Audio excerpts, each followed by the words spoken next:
Çimen sınava girmişti. Bir çiçek aldım. Ben gelene kadar gençler sınava girmişti. İçeri Çiçek girdi. da elimde. Sonra çimen çıktı. Muşi hepsi bana verseydi o kadar sevinmezdim yani. Şimdi şöyle, kız zaten Muş'ta kalıyordu abisiyle beraber. Biz de köydeyiz. Sınav günü köyden Muş'a gittim sabahleyin. Kız sınava giriyor, dedim gideyim bir karşılayayım, yani bir göreyim, bir destek olayım. Zaten o hep kalbimdeydi. Sınav günü gittik, evde baktım. Kız çok heyecanlıdır ya. Öyle bir heyecan tutmuş, eli ayağını titriyor böyle. Söyledim, yalvardım, güzellerinden öptüm. Sardım, dedim niye bu kadar heyecan tutmuşsunuz, heyecanlanma. Ben okumamışım, işte siz okuyorsunuz. Ben hiç sınavı kazanmasaydım bir şey olmazdı. Böyle şeyler söyledim, yani heyecanı geçsin diye. Sınav zamanı şöyle 1,5 saat kaldı, biz yavaş yavaş yayanla okula doğru gidiyordu. Okula yalvardık, ben hanıma dedim ya bu kıza ne yapayım, biraz heyecanı geçsin. Çiçek aklıma geldi. Dedim hanım giden bir çiçek çimene getireyim, belki biraz dinlenir. Ondan sonra hanım dedi ya burada bu kadar millet var, 1000 kişi insan var, hiç kimse çiçek getirmemiş. Dedim olsun ben getireyim. Sordum, dedim çiçekçi hangi tarafta, bir arkadaş dedi bir yolu takip et, çiçekçiyi biliyorsun. Gittim çiçekçide, dedim bana bir çiçek ver. Dedi amca çiçeklerimiz çok pahalı, dedim ne kadar, dedi en ucuzu 400 liradan. Gerçek 400 liram var diye şansıma, yani iyi. Dedim valla 400 liram var. Dedim sen bir tane ver. Cebindeki son para mıydı o? Valla son paramdı. Son para. Yani 450 lira deseydi alamazdım. Orada bir bayan abla dedi amca sen çiçeği kime alıyorsun, dedim kızıma, dedi sen niye eşini almıyorsun? Dedim ana kusura bakma, hanımıza da kendisi çiçek almaya gerek yok, ben kıza alacağım.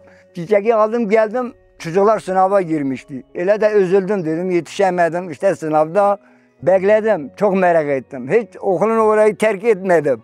Öyle bir heyecanın içindeydim. Çünkü çiçek yetiştirmediğim için bekledim.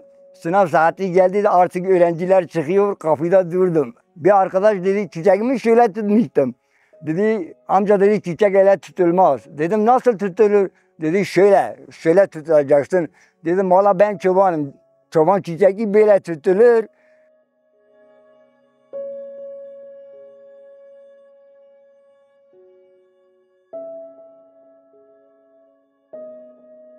O zaman millet beni çekmiş o laftan dolayı. Bekledim, kız çıktı, koştum. Karşıladım, sardım, çiçeğini verdim. Haberim yoktu millet beni çekiyor. Ben böyle şeylerde anlamam.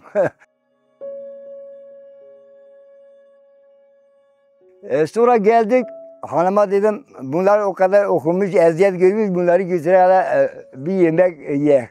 Gittik yemek yiyeceğiz, baktım telefonum mesaj. Dedim belki de elim yanlışla bir yere değmiş, dedim hele buna bir bakın. Kız geldi baktı, dedi baba valla seni çekmiş, Facebook'a atmış, hep bütün insanlar sana mesaj atıyor. Korktum orada, dedim ben kötü bir şey mi yapmışım acaba? Kız dedi baba, dedi kötü bir şey değil, dedi o çiçekten dolayı, dedim kızım bu yaşa gelmişim, hele kötü bir şey yapmamışım. Nedir bu benim başıma gelen? Millet bu kadar mesaj atıyor. Ondan sonra dedi baba hiç korkma, dedi millet sevdiğinden atıyor. Dedim tamam, kötü bir şey olmazsa. Eve geldim akşamda 2 saatlerden. Sabah saat 8:30 olmadan herkes beni arıyor. Gazeteciler, televizyoncular. Amca neredesin, dedim köydeyim, dağdayım, hayvan yayıyorum. Valla dedi seni görmemiz lazım. Dedi neredeyse konum at. Dedim ya okumam yazmam yok, ben nasıl konum atacağım ki, ben atmasını bilemiyorum. Ben öğlenle eve gelirim. Öğlenle eve geldim, baktım buralar evin etrafı hep gazeteciler, hep televizyoncular. Kızınız sınavdan çıktığı anda nasıl hissettiniz? Valla nasıl hissettim? Yemin ediyorum öyle hissettim.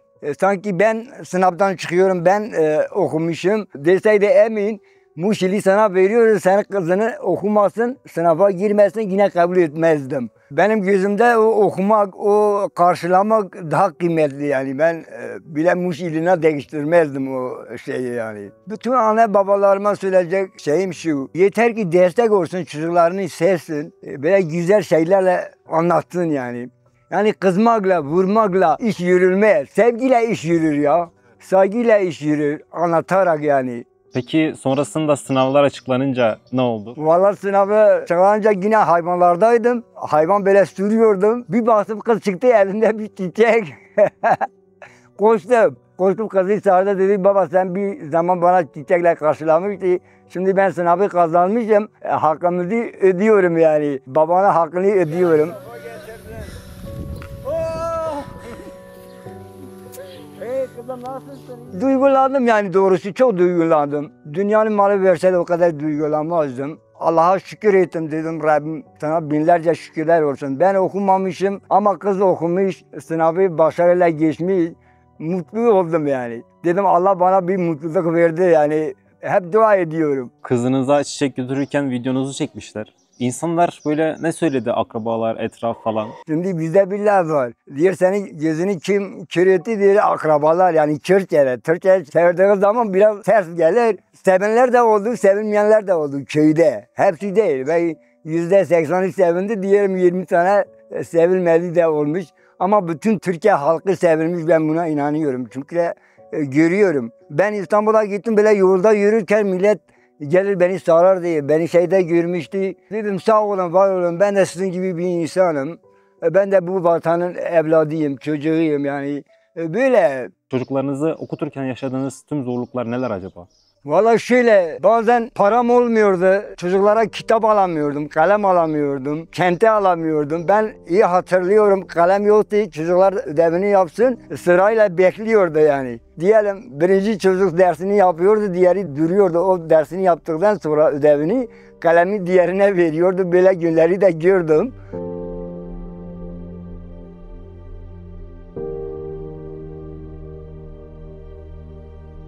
Yine pes etmedim yani. Çoğu da bu inançtan gelen bir şeydir. Dedim bugün yok, inşallah yarın olur. Hep çocukları teselli ettim. Ama kurban olduğum Allah yine beni doğru yola çıkarttı yani. Ben bunun farkındayım. Şimdi millet herkes tarafından sevilirim.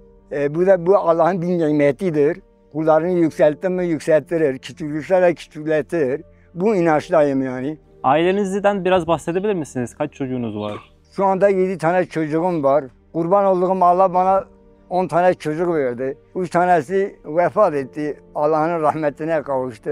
7 tane de sağdır şu anda. 5 kız. Kurban olduğum ben kızları çok severim. Allah bana çok kız vermişti. Hep dua ediyorum. 2 tane oğlan, 2 tane kız evlidir. 3 tane de evde okuyorlar. 3 tane vefat eden çocuğunuz neden vefat etmişti? 2 tane hastalandı hastalarından dolayı. Elazığ'a götürdüm hastaneye. Üniversiteye götürdüm.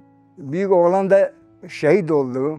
Yani büyük olan şehit oldu ama benimki sivil şehit. Bütün şehidin annelerinden ellerini öpüyorum. Dualarını bekliyorum. Allah-u Teala şehit şerefi bana nasip etmiş, gururluyum, mutluyum. Hem bir tarafta hüzünlüyüm hem bir tarafta mutluyum. Allah-u Teala böyle güzel şeyleri herkese, her kuluna nasip etmez. Bana nasip etmiş. Ben yerden göğe kadar şükür ediyorum Allah'ıma. Şimdi 2005'te 9. ay 19'undan şehit oldu. Dedenin evine giderken sabah hele mezra varmadan bir tuzağa denk gelmişti yani. Oradaki askerler bana dedi bu bir tuzakmış yani. Tuzağın üzerinde bir yazı yazmış, yapıştırmış. Oğlum giderken yazıyı görür, eğilip okurken o sırada patlamış yani. Öyle. Hayatınızda size en büyük acıyı yaşatan olan neydi Mehmet amca? Evlat acısı zor kadar bir şey yok. Şimdi dünyanın bütün sana verse sen evladını veremiyorsun. Yani bir parmağı bile veremiyorsun. Büyük oğlanım şehit olduğu zaman inanç olmasaydı belki de kendimi de kaybederdim ama o Allah bana verdiği inanç azimle ayağımda durdum yani ayağımın üzerinde durdum. Hep Allah'a dua ettim. Dedim sen benim inancımı elimde alma. Diğerleri zaten boştur. Hep o inançla ayakta kaldım. Allah-u Teala yarattığı kulları sınavla deniyor. Nasıl şu anda çocuklar denemeye gidiyor, sorular gelir ya. Allah-u Teala da dünyada kullarını ele sınav ediyor. Kime dert verir, kime mal verir, kime mülk verir, kime vermez, kime hastalık verir, kime güzellik verir. Hele kim şükür eder, kim şükür etmez. Yani ben hep o inançla yürüldüm. Bir baba olarak çocuklarınıza hayatla ilgili neyi öğretmek istersiniz? Ha benim çocuğum, ha başkasının çocuğu kim olursa olsun doğrulukta haktan ayrılmasın. Zaten insan haktan ayrılmadığı zaman doğru yoldadır. Ne zaman hak yolda ayrıldı mı o zaman yoldan çıkıyor. Buradan sizi internette gören veyahut bu video vesilesiyle sizi gören insanlara ne söylemek istersiniz? Vallahi selamı, saygımı iletiyorum. Beni karşılayan Allah-u Teala onları da güzel şekilde karşılasın her konuda. Beni sevdiler, Allah-u Teala da onları sevsin. Hep dua ediyorum bütün insanlara, kendime, çocuklarıma, başka kapı komşularım çocuklarına, herkese. Aile hakkında ne düşünüyorsunuz? Güzel şeyleri yapıyorsunuz. Yani Allah emrettiğin şeyleri yapıyorsunuz. Ne mutlu size. Size destek verenlere ne mutlu onlara. Allah verdiği emirleri yerine getiriyorsun. Kendi halkına anlatıyorsun, çevrene anlatıyorsun, diğer illere anlatıyorsun. Yani güzel şeyleri yapıyorsunuz. Din konusunda en güzeli zaten dünyada dindir. Bu dünyada bize lazım olan din, öbür dünyada da bize lazım olan dindir. Din konusunda halka, kendi halkına, milletine anlatıyorsunuz, gösteriyorsunuz. Ne mutlu o insana namazlıdır, niyazlıdır, doğrudur. Ya doğruluk öyle bir şeydir. Nasıl diyeyim? Mühendisler arar madenleri, altın madenleri, bilmem ne madenleri bulur. Namaz, niyaz, din, doğruluk, Allah'ın emri de öyledir. Siz çok güzel şeyleri yapıyorsun. Ben size duacıyım. Sizden çok razı oldum. Güzel şeyleri anlatıyorsun. Ben de memnun oldum. İnşallah bütün Türkiye halkı da memnun olur. Kutsal bir görevi yapıyorsun. Yani Allah bize emrettiği görevleri yerine getiriyorsunuz. Allah-u Teala elinize kolunuza sağlık versin, mutluluk versin, sıhhat versin.